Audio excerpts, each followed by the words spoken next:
स्पर्धा परीक्षेच्या तयारीसाठी महाराष्ट्रातील सर्वोत्तम online platform Dnyandeep academy Pune.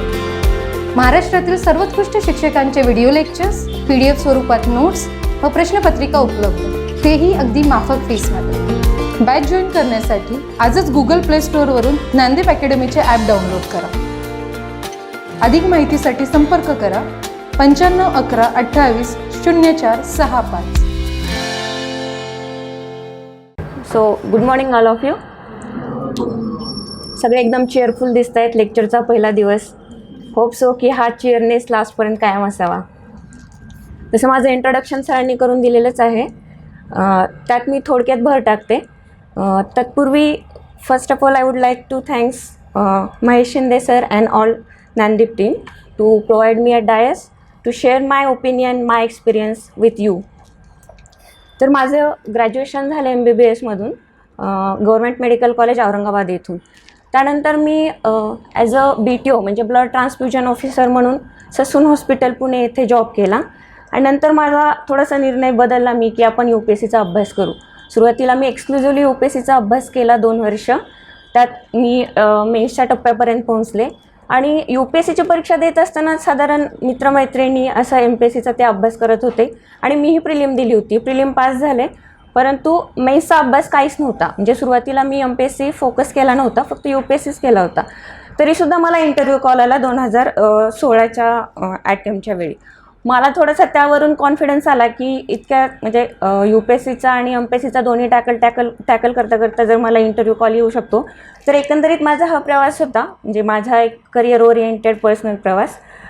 या प्रवासातून मला बऱ्याचशा काही गोष्टी कळाल्या, शिकता आल्या. माझ्या मैत्रिणी ग्रुप होता आमचा, त्यातनं जे क्लास 1 झाले त्यांच्या चुकातून, माझ्या चुकातून एकंदरीत तो मेसेज मला तुमच्यापर्यंत पोहोचायचा आहे, जेणेकरून माझ्या प्रवासामध्ये किंवा इन जनरल काय चुका होतात त्या चुका तुम्हाला सुरुवातीलाच कळाला, त्या टाळता आल्या तर खूप महत्त्वाचं आहे. किंवा काय नेमकं करायला पाहिजे याचं ओरिएंटेशन ते मी माझ्या शब्दात सांगेन.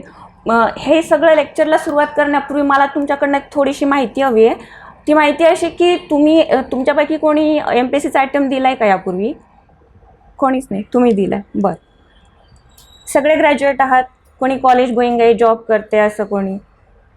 किंवा मग अभ्यासाला सुरुवात केली आहे का? केली आहे. किती दिवसापासून केली आहे? सांगा, स्पीकअप. म्हणजे 2 महिने, 3 महिने, 1 महिना, किती? 3 महिने. बरोबर. म्हणजे तुम्हाला एक थोडंफार कल्पना आहे किंवा तुम्ही आता या डिसिजनपर्यंत आलात की तुम्हाला कॉम्पिटेटिव्ह एक्झामकडे जाऊन MPSCचा अभ्यास करायचा आहे किंवा कंबाईनचा करायचा आहे किंवा UPSCचा करायचा आहे. म्हणजे एक बेसिक आयडिया तरी आहे. तर मग आता याच्यामध्ये तुम्ही सुरुवात केली आहे, तर सुरुवातीपासूनच तुम्हाला काही अडचणी आल्या असतील, त्या तुम्ही माझ्याशी शेअर करा. किंवा मग तुम्ही आज इथे 2 तास बसून जे इन्व्हेस्ट करणार आहात, तर तुमचं त्यात आउटपुट मॅक्झिमम असलं पाहिजे. तुम्हाला काय माझ्याकडनं अपेक्षित आहे ते साधारण मला सांगा. म्हणजे त्याच्यानुसार आपलं लेक्चरचा स्ट्रक्चर आपण तसं फॉर्म करूया. तर तुम्ही आता डिसाईड केलं किंवा अभ्यासाच्या सुरुवातीला तुम्हाला काय अडचणी आल्या? कुणीही सांगा. तुम्ही सुरुवात केली, तुम्ही सांगा. स्टेट बोर्ड पासून ते आपण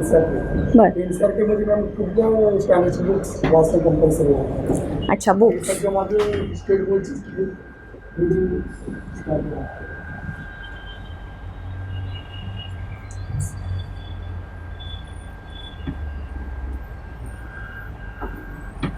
अजून दुसरा प्रश्न, किंवा ज्याला अजून असं वाटते की मी MPSC करायलाच पाहिजे की नाही, किंवा अजून ते डिलेमामध्ये आहेत, चला जाऊन तर बघूया, करून तर बघूया, असं कोणी आहे? अजून काय अडचणी? बस एक फक्त पुस्तकाविषयीचीच अडचण आहे तुमची? ओके.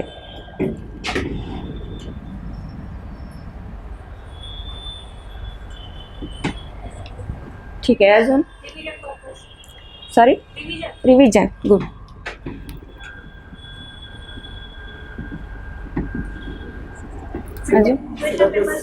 सिलेबस एक्झॅक्टली हे यातच येईल.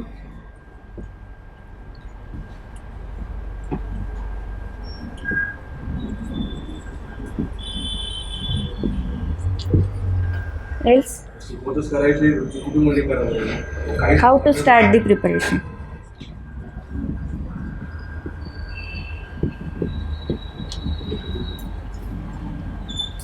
रीडिंग टेक्निक कशी असते? रीडिंग टेक्निक म्हणजे थोड्याच वेळेमध्ये कसं आपण जास्तीत जास्त करू शकतो. ओके. अजून किती आर्स? बरं, अजून? येस. बरं, तुम्ही सुरुवात केली ते विचारच प्लॅन बी पासून. हा शेवटी घेऊया मुद्दा, हा सुद्धा महत्त्वाचा आहे, पण ठीक आहे शेवटी घेऊया.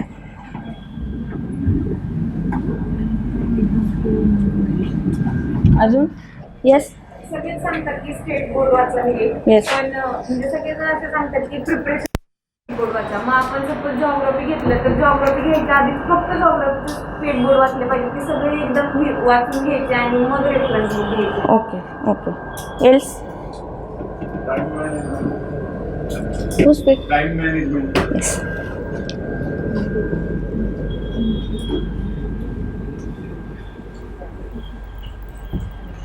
अजून? सतत अभ्यासावर कसं लक्ष केंद्रित करायचं. Okay. How to maintain focus.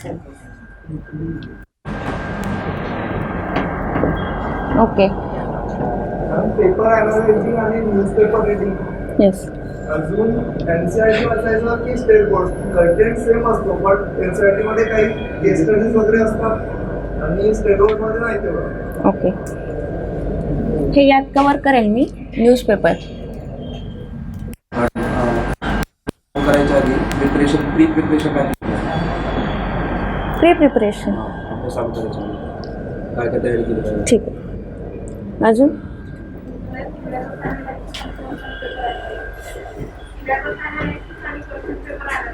Okay okay fine. Good. सगळे विसरतात हा मुद्दा, पण ठीक आहे. You mean to say language preparation of this syllabus ना? अजून काही मुद्दे कोणाला लक्षात घ्यायचे? स्टडी टॉपिक वाईज करायचं की सब्जेक्ट वाईज कोणतं असेल. ओके ठीक आहे, बोलते मी. अजून? CSAT साठी ओके प्रिलिम्स आणि मेन्स याची तयारी कशी करावी. ओके. येस. वाचलेलं लवकर कळत नाही. नाही, हसू नका, त्यांचा मुद्दा बरोबर आहे. आपण जर इंग्लिश मीडियममध्ये असेल म्हणजे पहिल्यापासून बरं, अजून कोणाला काही ॲड करायचं आहे यात? हां बोला. एक मिनिट आहे, बोला. बर.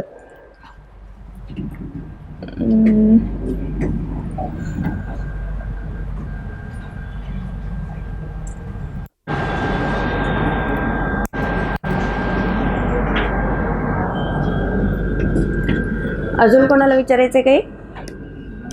डन. पुस्तकं वाचतो, त्याचे नोट्स काढायचे तर नाही काढा. बरं, नोट मेकिंग. अजून? प्रिपरेशन चालू करताना पहिले कोणते सब्जेक्ट असेल. ठीक आहे. अजून? येस. ओके. अजून? डन. स्टार्ट करूया आता लेक्चर्सला. मी एकंदरीत तुम्हाला जे बोलेन त्यात बरेचसे पॉईंट्स हे कवर होतील. एखादा मुद्दा समजा माझ्या बोलण्यातनं राहिलेला असेल, तुम्ही इथे नोट डाऊन केला आहे, तो आपण लेक्चरच्या शेवटी डिस्कस करूया. आणि हे सगळं डिस्कस झाल्यानंतर सुद्धा काही तुम्हाला डाऊट्स उरले असतील तर तेही आपण लेक्चरच्या शेवटी 5 ते 10 मिनटामध्ये कवर करूया. ठीक आहे. तर एकंदरीत आपण बेसिकपासून स्टार्ट करूया. तुम्हाला आता परीक्षेचं स्वरूप किंवा कॉम्पिटेटिव्ह एक्झाम त्यातल्या त्यात मला वाटतं MPSCची बॅच आहे. थोडक्यात माहिती असेल MPSC काय आहे. ते 3 टप्प्यामध्ये एक्झाम होतात, जसं प्रिलिम्स, मेन्स आणि इंटरव्ह्यू. प्रिलिम्स किती मार्काची असते? 400. त्यात GS1 200 मार्कांचा पेपर असतो आणि CSAT किंवा पेपर 2 हा परत 200 मार्कांचा. मेन्स किती मार्काचे असते? 800. 800मध्ये GSचे पेपर 1 to 4 हे 600 मार्काला आणि लँग्वेजचे पेपर ते परत 200 मार्काला आणि इंटरव्ह्यू 100 मार्काला. आता आपण हे जे प्रोसेस आहे ते कुठल्या टप्प्यात बघतो बघा. पहिल्यांदा आपण प्रिलिम, नंतर मेन्स आणि इंटरव्ह्यू. प्रोसेस तशी होते म्हणून आपण तो कन्सिडर करतो. पण आपण अभ्यास करताना अशीच सुरुवात करतो का? म्हणजे मी आधी प्रिलिमचा अभ्यास करेन, मग प्रिलिम पास झालो तर किंवा झाले तर मेन्सचा अभ्यास आणि मग इंटरव्ह्यू. थोडक्यात ही इंटरव्ह्यू जी प्रोसेस आहे ना, ही कंटिन्युअस चालणारी प्रोसेस आहे. म्हणजे मेन्स नंतर मी इंटरव्ह्यूची प्रिपरेशन करायला तयार, म्हणजे प्रिपरेशन करेल हा अशातला भाग नाही आहे. रादर तुम्ही ग्रॅज्युएशन किंवा इथे MPSCचा निर्णय घेण्याच्या कितीतरी पूर्वीपासून हे प्रिपरेशन तुमचं स्टार्ट झालेलं आहे. याच्यावर बोलेन मी शेवटी अगदी 1-10 मिनिटामध्ये. पण आपला जो मेन फोकस असतो ना, एखाद्या कॉम्पिटेटिव्ह एक्झाममध्ये तुम्हाला सक्सेसफुल व्हायचं आहे, तर त्याची मेरिट कुठल्या बेसिसवर ठरते? Prelim is just qualification exam आहे. म्हणजे तुम्ही त्या एखाद्या मेरिटला किंवा लाईनला टच करताय आणि पुढे चला. मग तुम्ही ते 100 मार्काच्या फरकाने करताय किंवा 1 मार्काचे, इट डझंट मॅटर. पण फरक कुठे पडणार आहे? मेन्स कम इंटरव्ह्यूमध्ये. ठीक आहे, तर याच्यावर आपल्याला जास्त भर द्यायचा आहे. याला निग्लेक्ट करून अजिबात चालणार नाही आहे. पण आपला जो सक्सेस किंवा आपलं पोस्ट लिस्टमध्ये आपण येणार आहेत की नाही, याच्यात जास्तीत जास्त फरक याच्यामुळे पडतो. आणि हेच आपल्या हातात आहे. हे सब्जेक्टिव्ह आहे कम्पॅरेटिव्हली, पण हे मात्र आपल्या हातात आहे. त्याच्यामुळं मॅक्झिमम आउटपुट आपल्याला इथून काढायचं आहे मेन्सच्या दृष्टिकोनातनं. त्यानंतर एक गोष्ट आपण सगळ्यांनी लक्षात घ्यायला पाहिजे की हे केवळ एक्झाम नाही आहे, ही प्रोसेस आहे, ही लाँग टर्म प्रोसेस आहे. आपल्याला प्रत्येकाला 3 टप्प्यातून जायचं आहे. एक जरी टप्पा आपण गळालो तर म्हणजे असं नाही आहे की आपल्याला प्रमोशन मिळणार आहे. इथे MPSCची अशी कुठली स्ट्रॅटेजी आहे का तुम्ही यावर्षी प्रिलिम पास झालात, नेक्स्ट वर्षी डायरेक्ट तुम्हाला मेन्सला प्रमोशन मिळणार आहे? अजिबात नाही. म्हणजे परत आपल्याला त्याच ह्याच्यातनं जाणार आहे. मग असं किती जणांना वाटतं की तुम्ही म्हणजे आत्ताच्या प्रिपरेशन किंवा जो कॉन्फिडन्स लेवल सुरुवातीला असतो त्यावरनं किती जणांना वाटतं की पुढच्या 1 वर्षामध्ये मी पोस्ट काढेन? Very good. आणि बाकीच्यांचं काय? बाकीच्यांना 2 वर्ष लागणार आहेत, 3, 5, पंचवार्षिक योजना काय? तर ॲक्च्युली हा समज सुद्धा चुकीचा आहे. ज्यांनी हात वरती केला ना त्यांना कदाचित अजून प्रोसेस लक्षात आलेली नाही आहे. लक्षात घ्या, मी म्हणलं 1 वर्ष. 1 वर्षात कोणाची पोस्ट निघणार नाही आहे, कारण ही प्रोसेसच 1 वर्षात कंप्लीट होत नाही, राईट. ही जी प्रिलिम, मेन्स आणि इंटरव्ह्यू यालाच साधारण 1 ते 1.25 वर्ष लागणार आहे. प्रोबॅबली जर का त्या प्रोसेस इन टाईम झाल्या तर, मध्येच पॅन्डेमिक आला तर ती प्रोसेस तुम्हाला माहिती आहे किती वर्षापासून अडकलेली आहे. किंवा याही नंतर तुमची प्रोसेस पूर्ण झाली तरी तुम्हाला जॉईनिंग येत नाही आहे. म्हणजे इथे खूप पेशन्स लागणार आहेत. म्हणजे मी सांगायचा मुद्दा हा आहे की तुम्ही मानसिक तयारी ठेवा की 1 वर्षात मी पोस्ट काढेन, हा जो ओव्हर कॉन्फिडन्स आहे तो असू नका. कारण ह्या प्रोसेसला तुम्ही कंपॅरेटिव्हली रिलेटिव्हली समजून घ्या की मानसिक तयारी ठेवा की तुम्हाला किती वेळ एक्झॅक्टली द्यावा लागणार आहे. 1 वर्ष या प्रोसेसमध्ये जाईल, पण त्यापूर्वी तुम्हाला तुमचा एक बेस बिल्डअप करायचा आहे, ज्या कॉन्फिडन्सवर तुम्ही तुमचं पुढचं सक्सेस मिळवणार आहे. त्याला किमान तुमच्या अभ्यासाच्या तयारी प्लॅनिंगनुसार, तुमचं ग्रॅज्युएशन बेस याच्यानुसार तो टाईम व्हॅरी होऊ शकतो, पण तो किमान 1 वर्ष लागला तर तो एक बेस पक्का होतून तिथून पुढे मग तुमची प्रिलिम, मेन्स आणि इंटरव्ह्यू हे झालं. आता आपण बऱ्याच जणांना त्यातला एक मेन महत्त्वाचा मुद्दा होता की कुठलीही एक्झाम किंवा कॉम्पिटेटिव्ह एक्झाम आपण सुरुवात करतोय. काही जणांचं इंजिनिअरिंग, मेडिकल बॅकग्राऊंड असेल, ज्यांनी नीट प्रिपेअर केली असेल किंवा याच्यापूर्वी कुठलीही कॉम्पिटेटिव्ह एक्झाम दिलेली असेल, तर त्यासाठी महत्त्वाचं असतं की डायरेक्शन. मग ते डायरेक्शन कोण दाखवतं? तर आपला सिलेबस दाखवणार आहे. Syllabus plus previous year question paper. काही लोकांनी इथे मुद्दा उठवला. तर हा सिलेबस आणि प्रिव्हियस इयर क्वेश्चन पेपर हे आपलं गुगल मॅप असतं बघा. म्हणजे आपल्याला एका डेस्टिनेशनला जायचं आहे तर गुगल काय करतं? डायरेक्शन दाखवतं, राईट. त्या डायरेक्शनवरच आपल्याला जायचं आहे. आणि गुगल मॅपसोबतच हे पण दाखवतं की तुम्हाला त्या डेस्टिनेशनपर्यंत पोहोचण्यासाठी किती वेळ लागणार आहे. पण इथे तसं आहे का? नाही. तो कोण डिसाईड करणार? आपण व्यक्ती. आपल्याला किती अटेम्प्टमध्ये तो राहायचा आहे. आणि सुरुवातीला म्हणजे तुमचं एन्थुझियाझम, आता तुम्ही ज्या स्टेजमध्ये आहात की मी डिसाईड केलं आहे आणि इथून पुढचा माझा प्रवास सुरू होणार आहे, हा जो 1 वर्ष किंवा जो फर्स्ट अटेम्प्ट असतो खूप जास्त पोटेन्शियल तुमच्यामध्ये असतं, खूप जास्त एन्थुझियाझम असतं. नंतरच्या अटेम्प्टला बिलीव मी एक्सपिरियन्सवरून सांगते, ऑलमोस्ट इन जनरल एक्सपिरियन्सवरून, की तेवढा एन्थू राहत. मग सुरुवातीलाच इतका बेस तुमचा पक्का पाहिजे की नेक्स्ट अटेम्प्टची कदाचित गरज भासणार नाही, इतक्या लेवलचं प्रिपरेशन तुमच्या सुरुवातीपासून पाहिजे. तर आपण आता सिलेबसकडे येऊया. वाचलाय का तुम्ही सिलेबस? कोणी वाचलाय आत्तापर्यंत? बाकीच्यांनी नाही वाचला नसेल तर आजच घरी जाऊन वाचा. सिलेबस म्हणजे अतिशय महत्त्वाचे. तुम्ही MPSC करणार हे फक्त मनात आहे, पण कुठल्या बेसिसवर करणार आहात, काय करणार आहात, काय वाचणार आहात? तुम्हाला आता ग्रॅज्युएशनला माहिती आहे की हा सिलेबस आहे, हे बुक्स वाचायचे, मग तसा सिलेबस माहिती पाहिजे ना. तर तुम्ही फर्स्ट काम आज घरी गेल्यानंतर सर्वांनी हेच करायचं की तो सिलेबस रिडिंग करायचे. सिलेबसच्या वेबसाईटवरून, MPSCच्या वेबसाईटवरून तो डाउनलोड करा, त्याच्या 2-3 प्रिंट्स काढून ठेवा आणि तो सिलेबस सतत वारंवार तुमच्या डोळ्याखालून गेला पाहिजे. म्हणजे इतका की तो अक्षरशः पाठ झाला तरी, म्हणजे पाठ करा असं म्हणलं तरी ती अतिशयोक्ती ठरणार नाही आहे, कारण सिलेबसच्याच बेसिसवरती आपल्याला एक्झाम क्रॅक करायचे. आणि MPSCने इतका छानपणे तो सिलेबस आखून दिला आहे ना, अगदी तंतोतंत, टॉपिक, सब टॉपिक. जर का कोणी UPSCचा सिलेबस बघितला असेल तर तो कम्पॅरेटिव्हली थोडासा वेग नाही म्हणता येणार, पण अंडर दी टॉपिक त्यांनी सब टॉपिक इतका डिफाईन नाही केला आहे. त्याच्यामुळे MPSCचा एक खूप चांगला प्लस पॉईंट आहे की त्यांनी खूप असं साचेबंद तो ठरवून दिलेला आहे सिलेबसचा. आता तो सतत तुम्ही कॉपी तुमच्याकडे बाळगायची आहे. एक गोष्ट आवर्जून लक्षात घ्या की तो सिलेबस तुम्ही जिथे अभ्यासाला बसताय तिथे हवा तर तो चिटकावून ठेवा, किंवा आता नोट्स प्रिपरेशनसाठी किंवा जे तुम्ही क्लास लावाल तर क्लाससाठी जे नोट्स बनवाल त्या वहीच्या अगदी पहिल्या पानावरती एकतर तो लिहून काढा किंवा तो चिपकावून टाका. इतका सिलेबसचे तुमचं घट्ट नातं पाहिजे.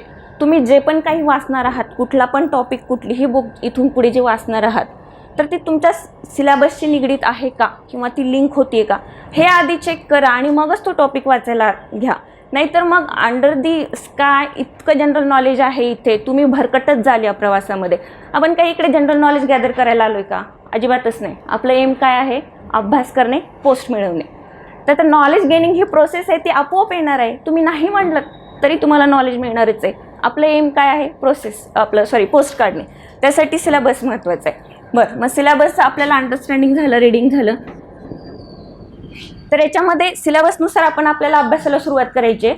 Over the period of time जसं तुम्ही अभ्यासाला लागाल, मॅच्युरिटी येईल तुमच्यामध्ये, अंडरस्टँडिंग होईल कुठला टॉपिक कसा आहे काय नाही. याच्यामध्ये तुम्हाला स्कोरिंग टॉपिक कळायला लागतील. म्हणजे तुम्हाला थोडंफार ओरिएंटेशन असेल. काही लोकांनी जर काही थोडंसं पाहिलं असेल की मेन्समध्ये काय असतं, GS पेपर 1, 2, 3मध्ये पेपर 1मध्ये हिस्ट्री असते, जिओग्राफी असते, ॲग्रिकल्चर असतं. तर ते कुठले कुठले टॉपिक आहेत, त्या टॉपिकवरती किती क्वेश्चन्स आलेत हे आपल्याला प्रिव्हियस इयर क्वेश्चन पेपरमधनं मिळणार आहे. म्हणजे आपण जो अभ्यासाला सुरुवात केली आहे तो किती वाचायचा आहे, कसा वाचायचा आहे, कुठल्या टॉपिकला किती वेटेज द्यायचं आहे. कारण सिलेबस खूप वास्ट आहे. तो सगळा एकाच रिडिंगमध्ये किंवा एकंदरीत सगळाच कव्हर करणं, तुम्ही जर सगळेच पुस्तकं सोबत घेऊन वाचायला सुरुवात केली तर अजिबात ते होणार नाही. मग त्याला पण एक प्रॉपर डायरेक्शन पाहिजे. मग त्यासाठी तुम्ही काय करायचं की प्रिव्हियस इयर क्वेश्चन पेपर, कोणीतरी मग अशी विचारलेलं की ॲनालिसिस कसं करायचं प्रिव्हियस इयर क्वेश्चन पेपरचं. तर तुम्ही काय करा की मार्केटमध्ये आजकाल खूप बुक्स अवेलेबल आहेत ज्याच्यामध्ये मागच्या एक साधारण 7-8 वर्षापूर्वीचे प्रिव्हियस इयर क्वेश्चनचे त्यांनी प्रॉपर ॲनालिसिस केलेलं आहे. म्हणजे एकंदरीत टॉपिक घ्या आणि टॉपिकवरनं त्या टॉपिकवर याच्यापूर्वी किती क्वेश्चन्स विचारत तर ते ऑलरेडी त्यांनी त्या बुकमध्ये दिलेले आहे. तिथे तुमची एनर्जी आणि टाईम वाचणार आहे.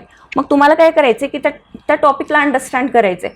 आता हे लगेच करा असं मी म्हणत नाही. जसं जसं तुमच्या क्लासची प्रोसेस पुढे पुढे जाईल, कुठला टॉपिक कसा चालू होणार आहे त्याच्यानुसार, म्हणजे तो टॉपिक हँडल करायच्या आधी तुम्ही मागचे प्रिव्हियस इयर क्वेश्चन पेपर बघा. त्या पेपरवरती त्या टॉपिकमध्ये कशा क्वेश्चन्स आलेत आणि त्या टॉपिकवर किती क्वेश्चन आलेत. म्हणजे आपण एखादा टॉपिक सपोज की घेतला आहे, फॉर एक्झाम्पल आपण पेपर 2मध्ये पॉलिटीचं एक्झाम्पल मी हे घेते कारण ही जनरली सगळ्याला माहिती असतं जवळपास अभ्यास सुरू करण्याच्या आधीसुद्धा. त्यासाठी आपण लक्ष्मीकांत वगैरे वाचतो. तर इथे काही टॉपिक असतात बघा. आता पार्लमेंट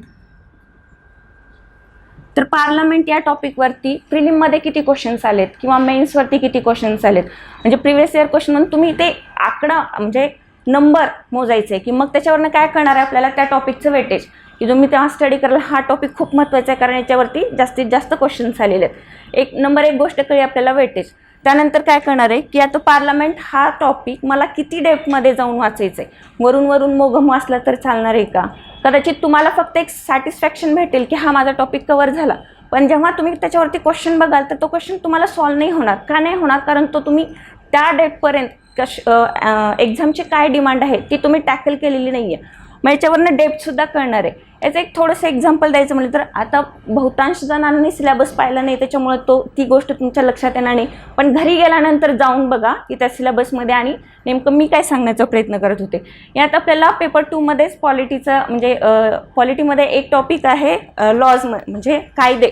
7 ते 8 कायदे आहेत आपल्याला. त्याच्यावरती डेफिनेटली क्वेश्चन्स येतात आणि ते क्वेश्चन्स अगदी 20 ते 22 ते मार्क्स मात्र आपल्या हातातले असतात.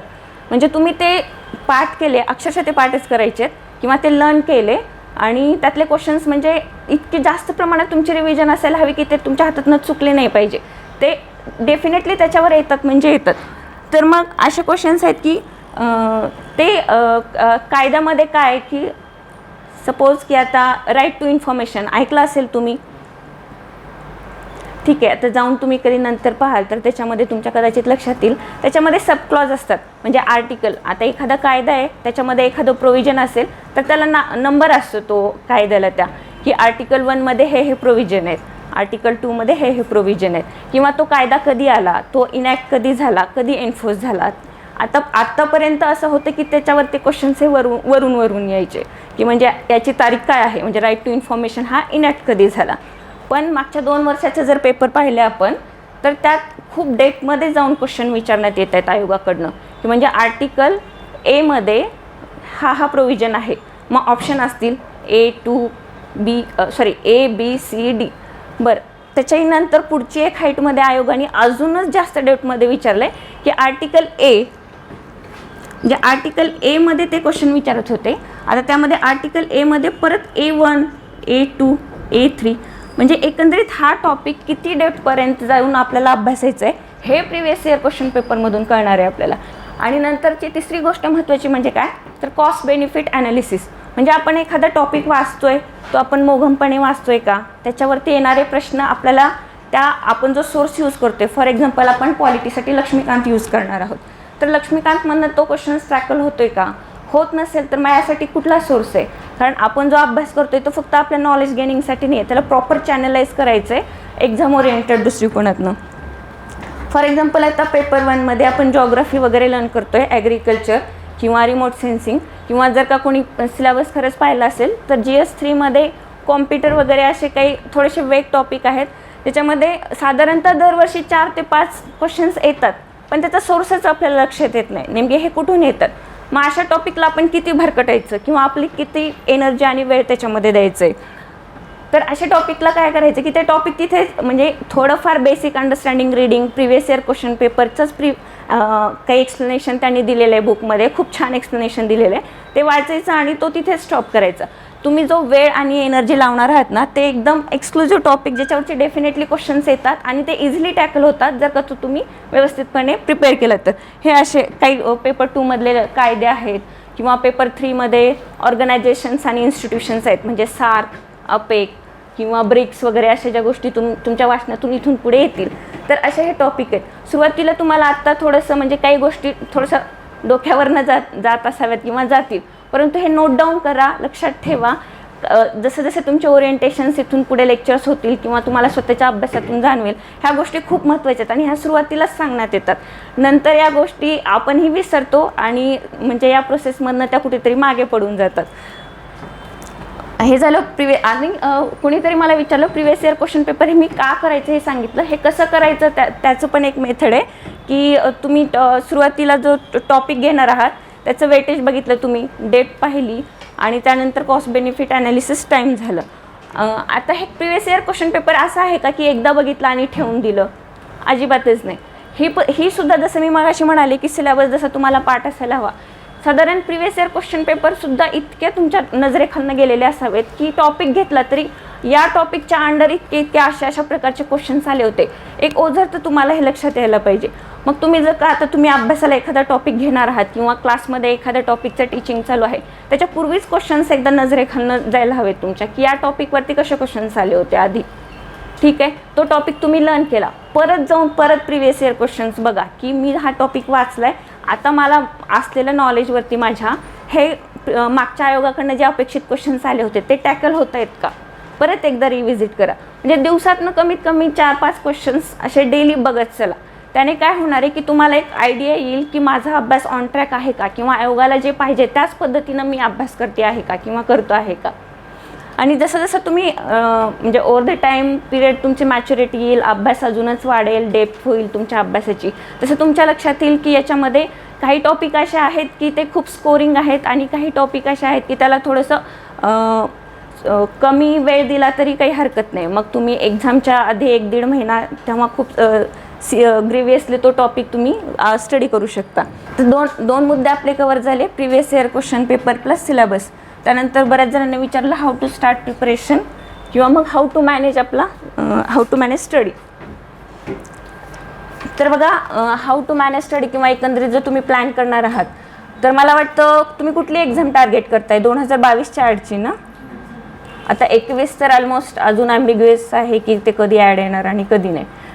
मग आता तुम्ही साधारण बघा की तुमच्याकडे किती वेळ आहे. म्हणजे आता ही 22ची ॲड येणार कधी हेच थोडंसं ॲम्बिग्युअस आहे. त्यानंतर ते एक्झाम कधी कंडक्ट करणार हे सगळंच. पण साधारणतः इन जनरल असं असतं की 1.25 किंवा 1.5 वर्षाचा आपल्याकडे कालावधी असतो जेव्हापासून आपण प्रिपरेशन स्टार्ट करतो. म्हणजे एक 18 महिन्याचा. आणि आता तर म्हणजे आपण गेसच नाही करू शकत की नंतरच्या एक्झाम कधी येतील वगैरे काय. पण आपण एक मोघम असं ठरवूयात, मॅनेजमेंट ऑफ स्टडी किंवा आपण प्रिपेअर जेव्हा करतो प्रिलिम आणि मेन्स, याचं असं काही वॉटर टाईट कंपार्टमेंट नाही आहे बघा, की म्हणजे मी प्रिलिमचा अभ्यास सुरुवातीला करेन किंवा मग मी मेन्सचा अभ्यास सुरुवातीला करेन, हे संपलं की प्रिलिमचा करेन. आता म्हणून मी परत म्हणते की तुम्ही सिलेबस बघा. सिलेबस बघितल्यानंतर तुमच्या एक गोष्ट लक्षात येईल की ऑलमोस्ट प्रिलिम्स आणि मेन्सचा सिलेबस हा ओव्हरलॅपिंग आहे. जेव्हा तुम्ही मेन्सचं प्रिपरेशन स्टार्ट कराल तेव्हा बऱ्याच अंशी म्हणजे एक साधारण पेपर 2 म्हणजे CSETचा भाग पूर्णपणे वेगळा आहे. आणि मला वाटतं की काही टॉपिक प्रिलिमसाठी आपल्याला एन्व्हायरमेंट थोडंसं जास्त डेप्थमध्ये जाऊन वाचायला लागतं. करंट अफेअर्सचा हा थोडासा मुद्दा सोडला की ऑलमोस्ट मेन्सची तयारी कराल तेव्हा तुमची प्रिलिमची तयारी आपोआप होणार आहे. आता एक्सक्लुझिव्ह काही याच्यामध्ये टॉपिक आहेत किंवा लँग्वेजचा पेपर वगैरे जो प्रिलिमशी काही घेणं देणं नाही आहे त्याचं. पण असं सुरुवातच मी प्रिलिमचा अभ्यास करेन आणि मग ते संपलं की मेन्सचा करेन असं काही लक्षात ठेवू नका. आणि अजून एक मुद्दा की जेव्हा तुम्ही हे सुरुवात करता मेन्सचा, तर प्रिलिमच्या आधी साधारण तुमचा 60 ते 70% मेन्सचा अभ्यास करून झालेला पाहिजे. 100% झाला तर वेल अँड गुड, पण तो कोणाचा होत नाही. म्हणून तुमचं टार्गेट हे पाहिजे की 60 to 70% मेन्सचा अभ्यास हा प्रिलिमच्या आधी झाला पाहिजे कवर. मग तुम्ही तो क्लासेसच्या माध्यमातून करा किंवा सेल्फ स्टडी करा. क्लास म्हणजे तुमचं जर कोणी जवळचे मेंटर असतील जे एनी टाईम तुम्हाला गाईड करणारे असतील, तुमचे कन्सेप्च्युअल क्लॅरिटी म्हणजे व्यवस्थित करणारे असतील, तर मग तुम्ही सेल्फ स्टडी पण करायला काही हरकत नाही. आता हे प्रिलिम आणि मेन्सचं तर तुम्ही सुरुवात मेन्सपासून करताय. मला वाटतं क्लासेसमध्ये पण सुरुवात तशीच होईल की मेन्सच्या दृष्टिकोनातून ते आधी ओरिएंटेशन देऊन तशी सुरुवात करतील. यात पण तुमचं एक ब्रॉड बेसिक प्लॅनिंग पाहिजे. आता मॅनेजमेंटमध्येच म्हणजे तुम्हाला थोडीफार माहिती असेल तर त्यात पहिला मुद्दा किंवा महत्त्वाचा कुठला असतो तर प्लॅनिंगचा. तर तुम्ही थ्रूआउट प्रिपरेशन तुमचा एक फोकस लक्षात पाहिजे की 2022ची मला पोस्ट काढायची. तर त्यासाठी तुमच्याकडे साधारण किती वेळ आहे. तर त्या वेळेमध्ये पण तुम्ही ठरवा की म्हणजे प्रिलिमचे 3 महिने ऑलमोस्ट म्हणजे जर फर्स्ट अटेम्प्ट असेल तर 3-3.5 महिने एक्सक्लुझिव्हली आपल्याला प्रिलिम ओरिएंटेड अभ्यास करावा लागतो. आणि त्याच्या आधी साधारण 8 महिने 7 महिने जो पण तुमच्याकडे टाईम पिरियड अवेलेबल आहे तर त्यात तुम्ही मेन्सचा अभ्यास. याचा अर्थ असा नाही की तुमचं प्रिलिमचा काहीच होत नाही इथे, पण तो जो एक्झामच्या आधीचा टाईम असतो तो एक्सक्लुझिव्हली प्रिलिमसाठीच द्यावा लागतो. तिथे आपण मग कुठेतरी मेन्ससाठीचे कायदे वगैरे वाचण्यात टाईम नाही देऊ शकत. ठीक आहे. तर मग 7-8 महिने तर त्याचं एक बेसिक ब्रॉड प्लॅनिंग की त्याच्यामध्ये तुम्हाला 4 पेपर कवर करायचे आहेत. पेपर 1, 2, 3 and 4 शिवाय लँग्वेजचे पेपर. तर मग तो तुम्ही कसे कवर करणार आहात त्याचा एक बेसिक आयडिया मी तुम्हाला देते. साधारण 7-8 महिन्यामध्ये 4 पेपर कवर करायचे आहेत आणि प्लस लँग्वेजचा पेपर. तर लँग्वेजच्या पेपरबद्दल मी तुम्हाला वेगळ्याने बोलेन. तर पेपर 1मध्ये इथे तुम्ही आता पेपर 1, 2, 3 म्हणजे एकंदरीत एका पेपरला 1-1.5 महिना लागेल समजा संपवायला. तर त्याचं पण तुमचं प्लॅनिंग पाहिजे. मी असं सजेस्ट करेन की तुम्ही क्लाससोबत गेलात तर जास्त फायद्यात पडेल. म्हणजे ज्या दिवशी म्हणजे क्लासमध्ये पेपर 1 शिकवत आहेत तर त्याचा तुमचा अभ्याससुद्धा पेपर 1चाच चालू असू द्यात. त्याने काय होतं की तुम्ही ऑन ट्रॅक राहाल, प्लस तुमची ग्रास्पिंग पण चांगली होईल आणि त्या विषयाची डेप्थ किंवा कन्सेप्च्युअल क्लॅरिटी तुम्हाला जास्त येईल. मग जसं त्यांनी विचारलं की एका वेळी फक्त एकच पेपर अभ्यासावा का, हा व्यक्तीनुसार ठरणारा आहे. कोणाकोणाला एका वेळी एकच विषय हाताळायला बोर होतं, त्यावेळी तुम्ही 2 विषय हाताळू शकता. पण अशाने काही लोकांसाठी गोंधळ उडेल. त्याच्यापेक्षा बेटर आहे की तुमचा मेन एम हा 2 विषय करू किंवा 3 विषय ॲट ए टाईम हे करण्यापेक्षा विषयांपेक्षा तुम्ही सिलेबस कसा कवर करताय. म्हणजे आपल्याला इथे सब्जेक्ट किंवा पुस्तकं नाही संपवायचे आहेत, आपल्याला इथे सिलेबस संपवायचं आहे. बरोबर. मग त्यासाठी तुम्ही क्लासनुसार गेलात की म्हणजे 1-1.5 महिन्याचं प्लॅनिंग आहे. फक्त तुमचा मेन हेतू काय असला पाहिजे की तो सिलेबसचा टॉपिक कवर होतो आहे का. ठीक आहे. तर 1.5 महिन्यामध्ये मग तो टॉपिक पेपर कवर करायचा आहे. मग त्यातलं पण तुमचं मंथली प्लॅनिंग असायला पाहिजे की हा पेपर या महिन्यामध्ये कवर होतं आहे. तर या आठवड्यात मला त्या पेपरचे किती टॉपिक मला कवर करायचे आहेत. ते क्लाससोबतचे असू द्या किंवा सेल्फ स्टडीने असू द्या. म्हणजे थोडक्यात प्लॅनिंगचं काय एक ब्रॉड लेवलवरची प्लॅनिंग आपली की मंथली प्लॅनिंग असेल सपोज. आता हे तुम्हाला बोलताना खूप मोघम किंवा वरवरचं किंवा कंटाळवाणं वाटेल, पण बिलीव मी, सगळे टॉपर्स किंवा जे पण कोणी प्रिपरेशनसाठी येतात ते सगळे लोक हेच सांगतात, हेच महत्त्वाचे आहेत की म्हणजे प्लॅनिंग करा, मॅनेजमेंट पाहिजे, स्टडीचा फोकस पाहिजे, सेल्फ कॉन्फिडन्स पाहिजे, कन्सिस्टन्सी पाहिजे अभ्यासामध्ये. हे सांगतायत म्हणजे त्यांनीसुद्धा ह्याच गोष्टी केलेल्या आहेत आणि आपल्यालासुद्धा ह्याच करायच्या आहेत, काही वेगळ्या करायच्या नाहीत, पण त्या वेगळ्याने करायच्या आहेत आणि त्या सातत्याने करायच्या आहेत, तरच आपल्याला यश येणार आहे. अदरवाईज आपण फक्त भरकटलेले राहू किंवा मग जो आपल्याला यश मिळवण्यासाठीचा कालावधी आहे तो मासच वाढत जाईल, म्हणजे अटेम्प्ट मागून अटेम्प्ट. आणि मला वाटत नाही की कोणी सुरुवातीलाच ठरवून आलेलं असेल की मी 2 अटेम्प्टमध्येच पोस्ट काढेन किंवा 3 अटेम्प्ट. सगळ्यांचा पहिला प्रयत्न काय असतो, पहिल्या अटेम्प्टमध्ये मी पोस्ट काढेन. मग आपले प्रयत्नसुद्धा त्याच दृष्टिकोनातून असायला पाहिजेत. तर मी प्लॅनिंगवरती बोलत होते. तर मंथली प्लॅनिंग म्हणजे तुम्ही कुठला सब्जेक्ट, म्हणजे सब्जेक्ट 1 असेल, 2 असेल, ठीक आहे, त्याच्यानंतर कुठले टॉपिक तुम्ही कवर करणार आहात. तर वीकली प्लॅनिंगमध्ये पण तुम्ही डिसाईड करा की आता पेपर, एखादा टॉपिक आहे, एखादा सब्जेक्ट आहे तो एका महिन्यात संपवायचा आहे, तर तुमच्याकडे साधारण 4 आठवड्यामध्ये तुम्हाला किती टॉपिक एका वीकमध्ये संपवायचे. म्हणून म्हणते की सतत तुमच्याकडे सिलेबस पाहिजे. सिलेबसची कॉपी तुमच्याकडे, तुम्ही कुठेही जा, बॅगमध्ये पाहिजे. म्हणजे लिटरली माझे काही फ्रेंड्स आहेत जे UPSC करणारे की त्यांच्या वॉलेटमध्ये सुद्धा सिलेबसची कॉपी असते. म्हणजे इतकं त्यांनी सिलेबसला आपल्या म्हणजे आचरणात आणलेलं आहे.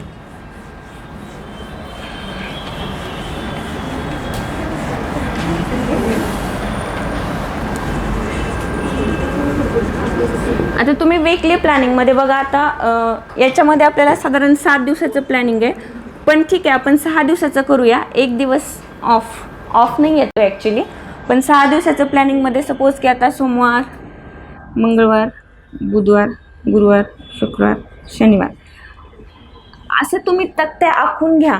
आत्तापर्यंत आहे ना फक्त म्हणजे सेल्फ स्टडी आणि अभ्यास आणि नॉलेज गेनिंग या एक्झामसाठी तितकंच काही महत्त्वाचं नाही. याच्या पलीकडे जाऊन तुम्हाला काहीतरी स्किल्स लागणार आहेत आणि त्या स्किल्स स्वतःहून जाणून बुजून आपल्यामध्ये आचरणात आणायच्या आहेत.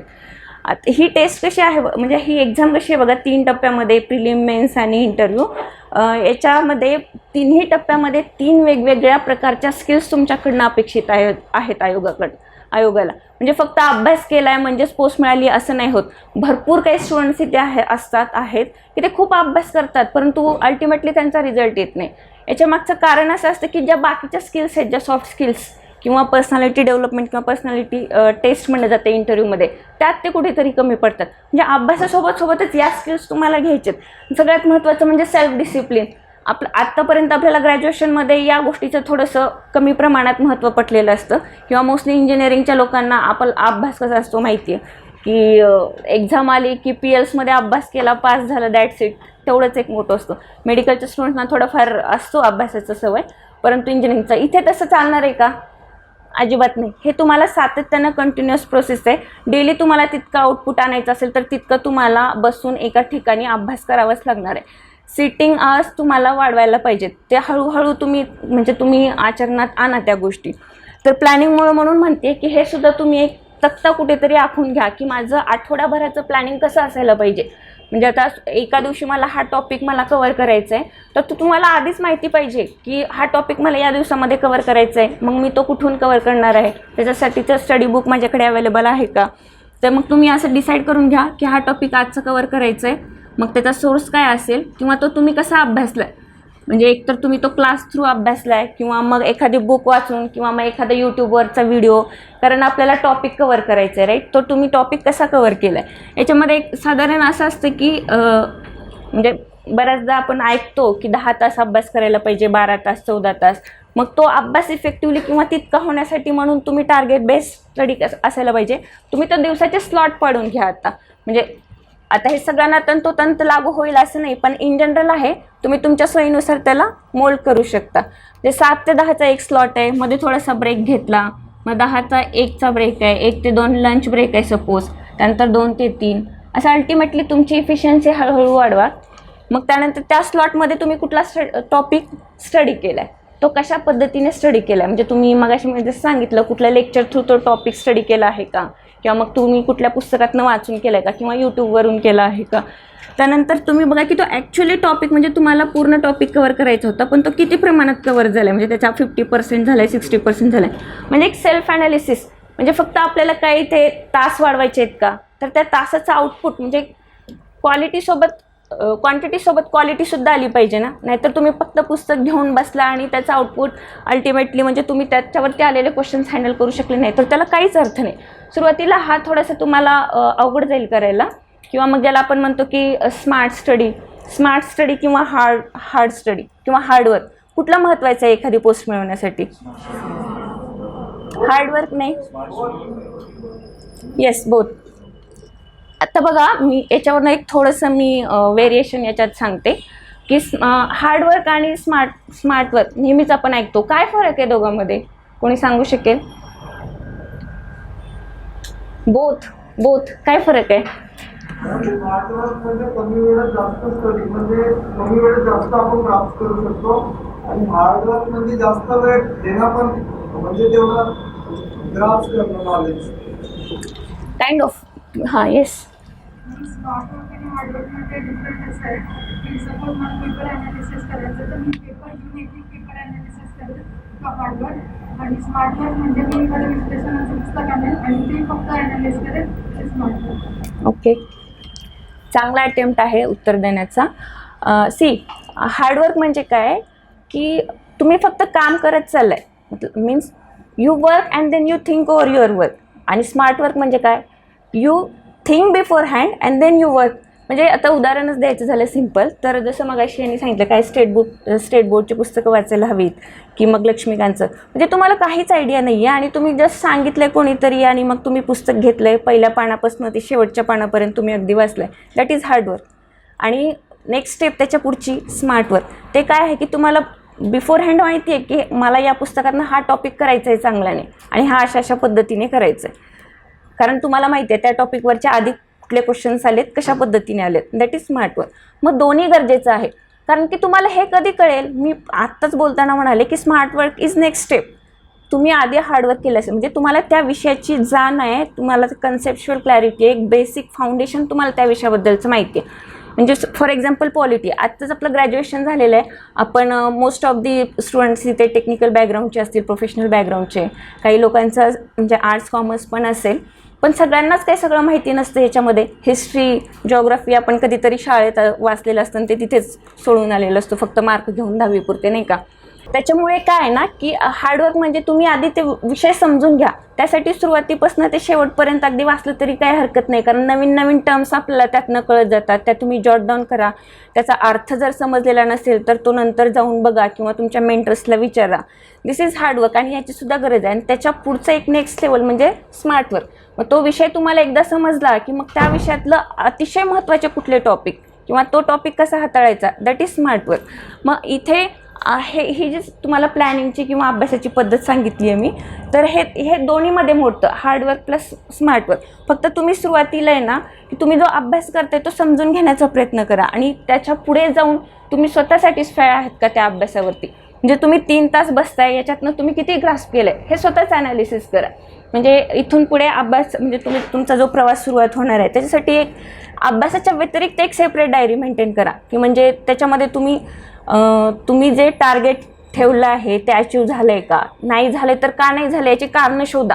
म्हणजे तुमच्या अभ्यासामध्ये जे डायवर्ट होण्याचे रिझन्स आहेत तर ते रिझन्स तुम्हाला कळतील.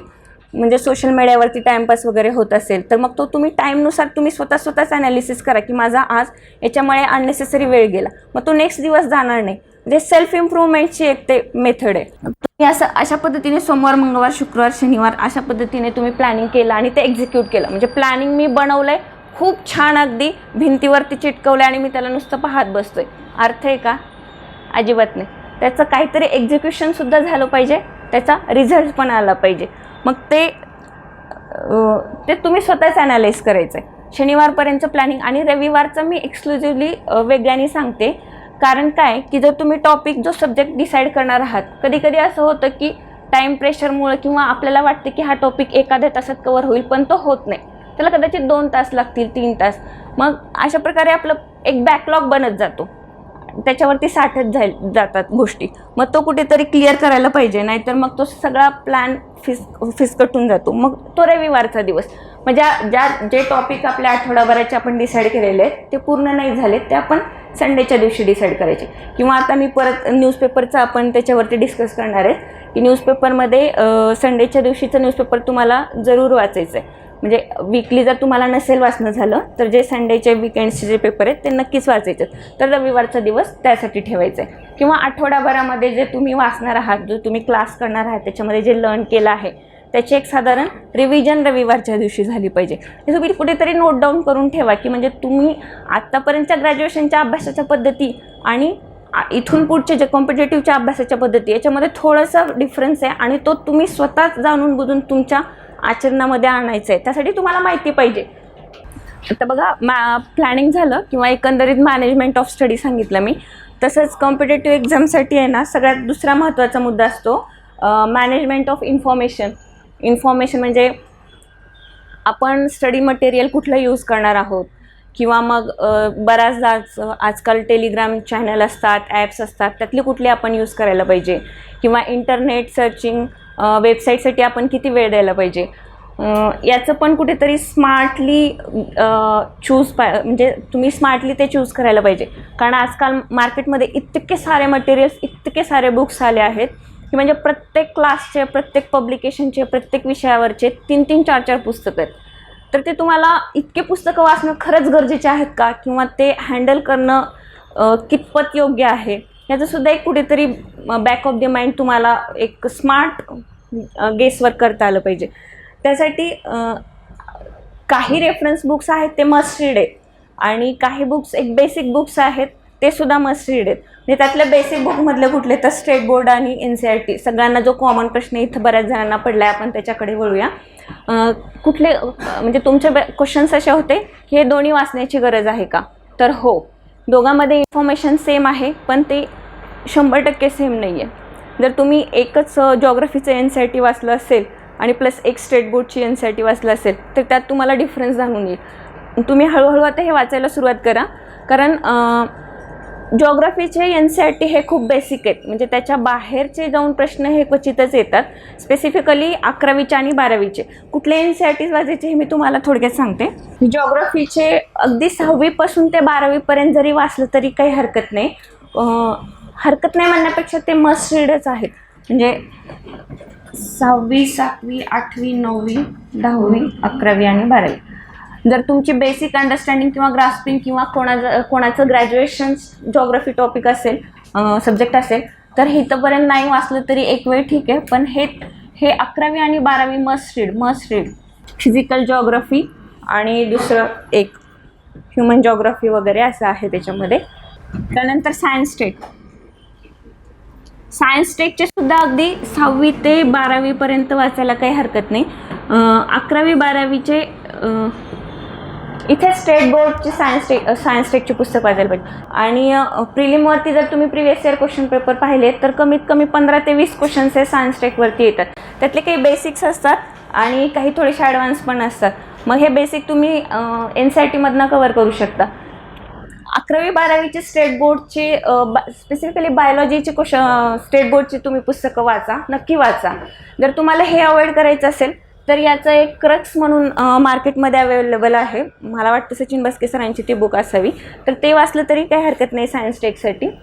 त्यानंतर हिस्ट्रीची जे कोणी आता UPSCसाठी पण इंटरेस्टेड असतील तर त्यांनी पण अगदी 6वी ते 12वीपर्यंत NCERT वाचली हिस्ट्रीची तरी काही हरकत नाही.